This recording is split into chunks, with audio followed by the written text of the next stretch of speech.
Tim 13 grown men, 3 years on the dusty, unforgiving roads of first-century Galilee. No jobs, no income, no visible means of support. Think about the pure mathematics of it for a second. Somebody was paying those bills, and it was not Jesus performing a miraculous multiplication of loaves and fishes at every single meal. Darian. Wait, what do you mean paying the bills? They were traveling preachers in the ancient world.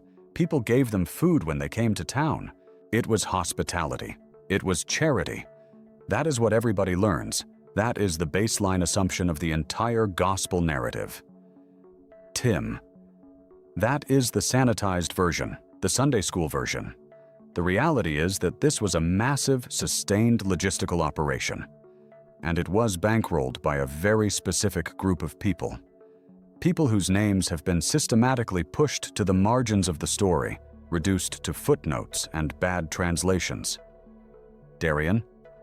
That sounds like a conspiracy theory. You are telling me there was a secret funding source. Marcus. Not a secret funding source. An open one that we have simply been trained to ignore. And when you find out who they were and exactly where their money was coming from, it changes the entire story of the first century. Because this was not pocket change. This was structural funding. Marcus, before we continue this conversation, if this kind of historical investigation interests you, hitting subscribe makes sure YouTube sends you more of it, because this conversation is going to get much more intense in a few minutes, and we have a lot of layers to peel back here. Marcus, for 12 years, I taught world history at a Catholic high school in Evansville, Indiana. And one of the things you realize when you teach history, real history, not the mythological versions we prefer, is that movements do not happen in a vacuum. Armies need supply lines. Political campaigns need treasuries. Revolutions require capital. And yet, when we taught the history of early Christianity, we taught it as if it defied the laws of economics. We taught that Jesus and the 12 disciples just wandered around Galilee, and somehow, magically, they were always fed. Tim. The immaculate logistics. Marcus. Exactly. Every Friday we had a ritual at the school, the weekly collection during the chapel mass. I remember sitting in the back row, watching the administrators counting the money afterward. The sheer irony of it always struck me. We spent so much time talking about money in the present, but we never heard a single sermon about who financed Jesus while he was actually alive. Darian. Because that is what the text implies, isn't it? They left their nets, they left their tax booths, they left their livelihoods to follow him. You do not do that if you are worried about your next meal. You do that because you trust that God will provide. Or, practically speaking, that the local villages will provide. Tim. The local villages. Let us talk about those villages. You think peasant communities in first-century Galilee, heavily taxed by the Roman Empire and squeezed by Herod Antipas, had the surplus to feed 13 grown men for weeks at a time. Darian. It was a culture of extreme hospitality. It was a religious duty to welcome the traveler. Tim. Welcoming a traveler for a night is one thing. Funding a 3-year itinerant ministry is a completely different economic reality. You are talking about feeding 13 men. You are talking about clothing them. You are talking about lodging, bribes for safe passage, the sheer cost of constant movement across borders. Hospitality does not cover that. Capital covers that. Let us break down the daily cost. Bread, salted fish, olive oil, wine. For 13 men. Plus the women themselves. Plus the occasional crowds. We are talking about feeding 20 to 30 people a day. A denarius was a day's wage for a laborer. They were burning through capital at an astonishing rate. Darian. Wait, Jesus literally told them to take no money bags when they traveled. He told them to rely on the towns. He fed the 5,000 with a miracle. He found a coin in a fish's mouth to pay the temple tax. The text explicitly says they were poor. Tim. Ah, you are pulling the classic proof texts. Let us dismantle them one by one. The coin in the fish's mouth? That is a localized event for a specific tax. The feeding of the 5,000? That is a miracle for a crowd, not the daily sustenance of the core group. And sending out the 72 without money bags? That was a specific, short-term training mission. It was an exception, which proves the rule. Marcus, if they never carried money bags, why does the Gospel of John explicitly state that Judas Iscariot was the treasurer? You do not need a treasurer if you do not have a treasury. You do not need a man in charge of the money box if there is no money box. And you do not need a money box if you are surviving purely on the daily kindness of strangers. Darian. Okay, I had forgotten about Judas holding the money box, but a money box for small donations is one thing. You are talking about structural funding. You are talking about serious wealth. Marcus. And the text actually tells us exactly where that capital came from. It is just that for 2,000 years, we have trained ourselves to read right past it. Look at Luke chapter 8, verses 1 through 3. It is a famous passage, but mostly because it lists the 12 male disciples. And then, almost as an afterthought in most English translations, it mentions a group of women. Tim, Mary Magdalene, Joanna, Susanna, and, quote, many others. And then comes the phrase that changes everything. Marcus, quote, who provided for them out of their means. Darian? Okay, but provided for them is incredibly vague. It could mean they cooked the meals. It could mean they did the washing. It could mean they brought some bread when the group was in town. It does not mean they were wealthy financiers bankrolling the entire operation. Tim. That is exactly what it means, and the original Greek proves it. Darian. I am going to need to see the evidence for that. That is a massive claim to make based on one vague sentence in English. Marcus. Let us look at the Greek verb used in that sentence. The word is diakoneo. Tim. And that word is a landmine. Marcus. It is the exact same root word that the early church later used to create the official title of deacon. Tim. It does not mean throwing a few coins in a collection plate. It describes sustained, ongoing, structural service and provision. This was an administrative and financial role. According to scholars like John P. Meyer, this was not a one-time donation. This was ongoing material support. Marcus Meyer concludes that Luke preserves a valuable historical memory here. Devoted women followers accompanied Jesus on his journeys around Galilee and up to Jerusalem, actually supporting him and his entourage with their own money, food, or property. Darian.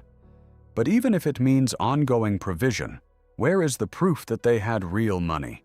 You said they were bankrolling this.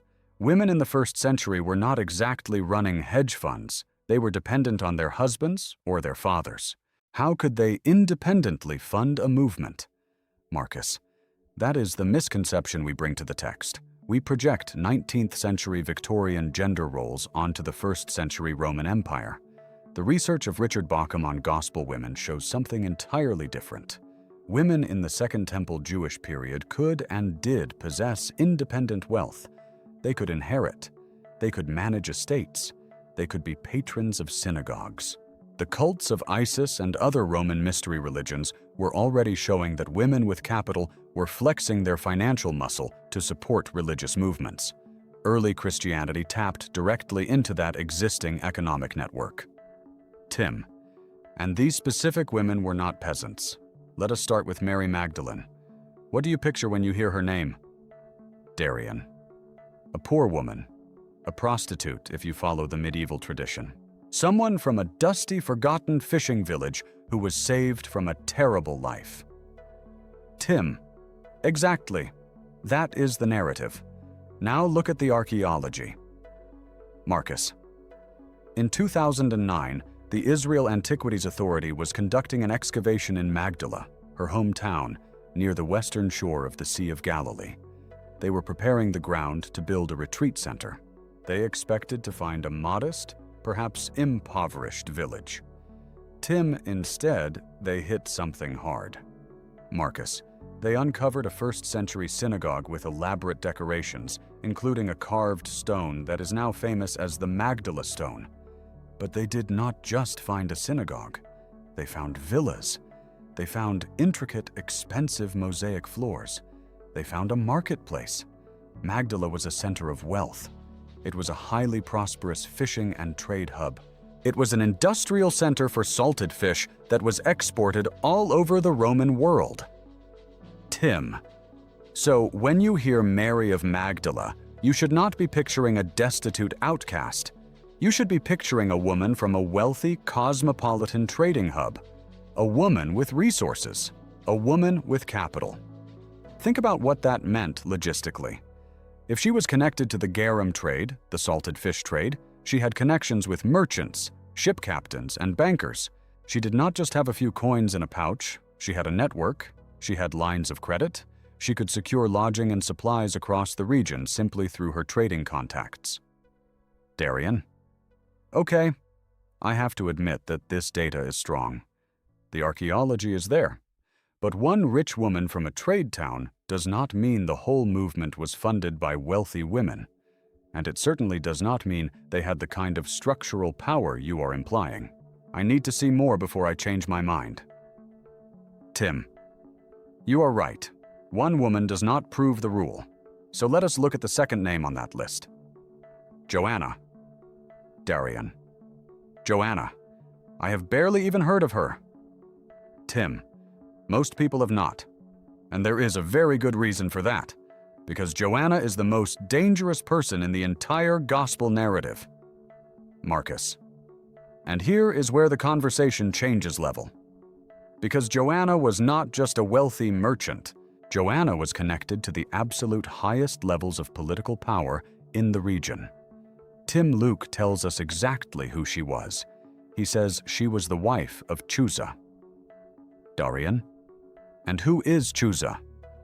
Marcus. To answer that, we have to look outside the Bible. We have to look at the Jewish historian Flavius Josephus, who documented the administrative structure of the Herodian dynasty. Chusa was the steward of Herod Antipas. The Greek word is epitropos. Tim. He was the manager of the royal household, the finance minister, the man who managed the wealth of the Herodian client kingdom in Galilee. Darian. Wait, are you telling me that the wife of Herod's own finance minister was following Jesus around? Tim. Not just following him, funding him, with Herodian money. Darian. I do not have a good answer for this. This is uncomfortable, but keep going. Marcus. Think about the political reality of this. Think about the stakes. Herod Antipas is the ruler of Galilee. He is the man who had John the Baptist beheaded because John was causing too much political unrest. He views any populist movement with extreme suspicion. He eventually views Jesus as a direct threat. Tim. And while Herod is sitting in his palace in Tiberias, with its Roman baths and its imported marble, trying to figure out how to stop this rogue preacher, his own finance minister's wife is secretly funneling the money that keeps that preacher's ministry alive. Darian. That is not just charity. That is treason. If Herod found out, that is a death sentence. For her, and probably for her husband. Marcus. Exactly. This is not a story about poor women handing out bread. This is a story about women with immense wealth and political access taking enormous personal and political risks to fund a movement they believed in. And think about the sheer volume of resources required. They were not just funding a local group. Jesus and his disciples were constantly on the move, from Capernaum to Jerusalem, through Samaria into the Decapolis. Travel in the ancient world was not free. It was dangerous and it was expensive. You needed supplies. You needed pack animals. You needed security. You needed to pay tolls on the Roman roads. Tim. Imagine the psychological toll on Joanna. She is taking money that ultimately derives from the Herodian household and giving it to a man that Herod called a fox.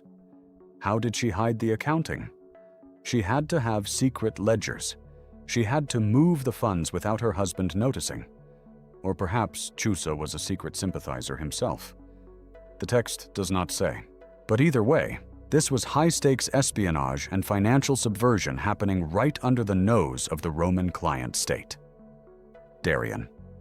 That means whoever was funding them had to have liquid assets, not just land, but cash. Marcus. Exactly. And that is why Joanna's connection to Chusa is so critical. The Herodian economy was entirely cash-based. Taxes were collected in coin. As the wife of the finance minister, she had access to liquid capital in a way that almost no one else in Galilee did. Tim. And patronage in the Roman world was not anonymous. A patron owned their client. The patron got the glory for whatever the client did. If you funded a philosopher, his ideas were credited to your generosity. Darian. So by funding Jesus, these women were essentially taking political ownership of his movement? Marcus. Yes, but Jesus flipped the script. In the Roman system, the patron held the power. In this movement, the patrons were serving the client. It was an inversion of the entire social order of the empire. And that made it doubly dangerous. And Tim. And they did not just send money from a distance. The text says they traveled with him. Marcus. According to historians like Kathleen Corley, it was not completely unheard of for wealthy women to serve as patrons for traveling rabbis in Second Temple Judaism. They would send funds. They would offer their homes. But to actually leave their homes? To travel on the dusty roads of Galilee with a group of men? Tim. That was scandalous. That was social suicide. They were abandoning their comfortable villas, their mosaics, and their social status to walk the roads with a man the authorities considered a dangerous radical. Darian. And where were the men during all this? The disciples? They were arguing about who would be the greatest in the kingdom of heaven. While the women were paying the bills, the men were arguing over imaginary thrones. Marcus. But it is accurate to the text. The writers of the Gospels did not hide the incompetence of the disciples, but they also did not highlight the competence of the women. They left it in the background, hoping we would just focus on the miracles. And it is entirely possible that this caused massive internal friction. In the apocryphal texts, like the Gospel of Mary, we see Peter constantly fighting with Mary Magdalene, furious that she holds so much authority. That authority was not just spiritual, it was almost certainly financial. The men who left their nets resented the women who brought the gold. Darian. I came into this conversation thinking I knew the story. I thought they were just poor, faithful women doing what they could. I did not know any of this. I did not know about Chusa. I did not know about Magdala. I did not know the sheer cost of keeping 13 men on the road for 3 years. Marcus. Remember what you said at the beginning? That everybody learns they were just traveling preachers living off hospitality? Tim. That is exactly what everybody learns. And that is exactly the function of the narrative. Not to inform, but to control. To erase the fact that the entire foundation of the movement was built on the capital and the courage of women. Darian. I cannot refute that. And honestly, I do not want to try anymore. The evidence is overwhelming. But why? Why erase them? Why hide the money? Marcus. Because as the early church grew, and as it integrated into the Roman Empire, it became an institution run entirely by men. Men who were comfortable with the idea of male apostles, male bishops, and male authority. And this is where the silence becomes deafening. If you look at the later texts, the pastoral epistles, letters like Timothy and Titus, written decades after the original movement, the tone completely shifts. Suddenly, women are being told to stay silent in the churches, to focus on domestic duties. Tim.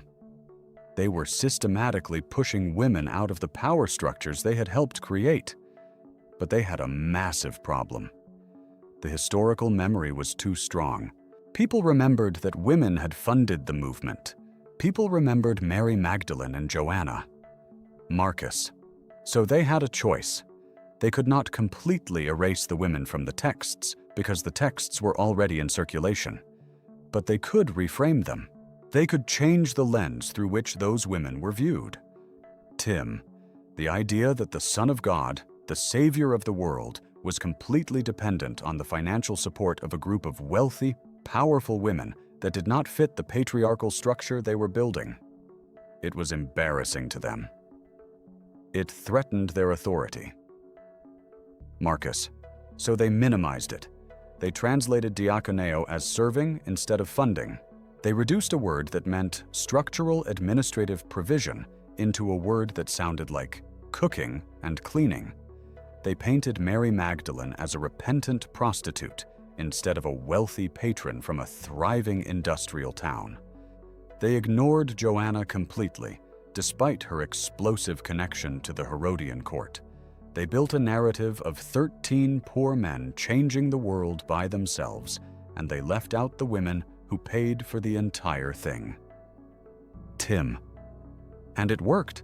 For 2,000 years, we have visualized a penniless Jesus and his poor disciples, wandering from town to town, never asking how they survived, never asking who bought the food, never asking who paid the tolls. Darian. We were taught the names of 12 fishermen. We memorized their names in Sunday school, but we were never taught the names of the women who kept them alive. I entered this conversation with a certainty. I thought the lack of money was a sign of divine providence. I leave with another certainty. And the second one is much heavier.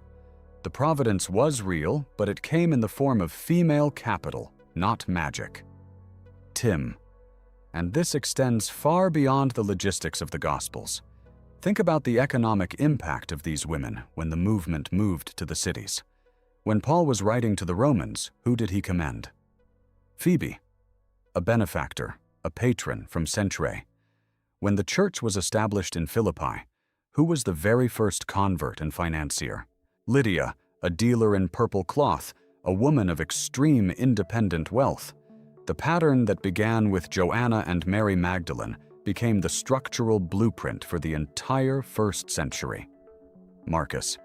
That is a fascinating parallel. It shows that the financial model of the movement was consistent. It relied on female capital from day one in Galilee, and it relied on female capital decades later in Greece and Rome. But as the centuries passed, the church began to look more and more like the Roman Empire it once opposed. And in the Roman Empire, men hold the money and men hold the power. Darian.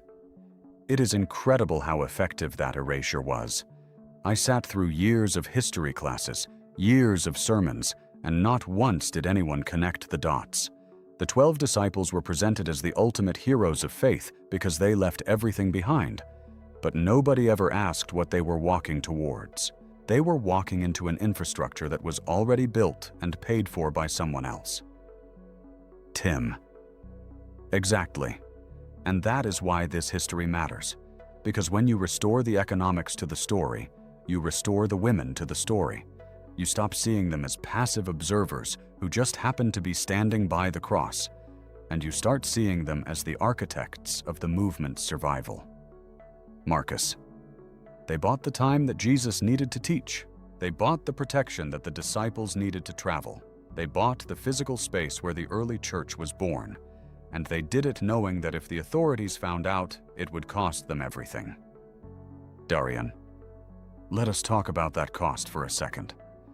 If Chusa, the steward of Herod Antipas, found out that his wife was funneling the estate's resources to this rogue rabbi, what would actually happen? I mean, historically speaking. Marcus. Historically speaking, it would have been catastrophic. Herod Antipas was already executing dissidents. John the Baptist was beheaded because he criticized Herod's marriage. Imagine what Herod would do if he discovered that his own inner circle was financing a movement that claimed a new king was arriving. Treason in the Roman world was not punished with a fine. It was punished with crucifixion, confiscation of all property, and the destruction of the entire family line. Tim Joanna was playing an incredibly dangerous game. She was living in the palace, dining with the elites, smiling at the officials, while quietly undermining their entire power structure by funding the one man who threatened to overturn it all. That is not just piety. That is political brilliance. That is subversion on the highest possible level. Darian, I will never look at the story of the 12 disciples the same way again. The courage it took for a fisherman to leave his net is one thing, but the courage it took for Joanna to use the wealth of the man who wanted Jesus dead to keep Jesus alive. That is a completely different level of defiance. Tim, it is the kind of defiance that changes the course of human history. The kind of defiance that institutions spend 2,000 years trying to make us forget. Marcus. But they did not succeed. The text is still there, sitting in plain sight in Luke chapter 8. All we have to do is read it without the filter they put over our eyes. Marcus. And that completely changes how we view the end of the story. Think about the crucifixion. When the 12 male disciples, the ones who get all the credit, fled in terror, who stayed? The women. Why did the women go to the tomb on Sunday morning to anoint the body? Because that was their responsibility. They were the ones who handled the logistics. They were the ones who bought the spices. It was their financial operation from start to finish. Tim. They did not just follow the movement. They made the movement possible, from the first days in Galilee to the absolute end in Jerusalem. Darian, without the wealth and the courage of those women, there would be no ministry of Jesus. Marcus, I want to pause here for a moment. If you are watching this, you are not just a spectator. You are someone who wants to know the history that was kept out of the textbooks. We do this research independently because institutions do not want to fund this kind of questioning. If you found value in what we just uncovered about Joanna and Mary, consider using the Super Thanks button below. It is how we keep the lights on and keep digging into the archives to bring these stories back to the surface. Marcus. And there is a lot more to uncover. We have put together a 5-volume library called the Spinoza Forever Library. It dives deep into the historical texts, the suppressed documents, and the real history of the first century. The link is in the description and the pinned comment. Marcus. So I have to ask you, what shocked you more today? The fact that the movement was fundamentally dependent on money, or the fact that it was women from the enemy's court who were paying for it? Tell me when you first realized that the Sunday school version of the story did not add up. The conversation continues in the comments. I will see you there.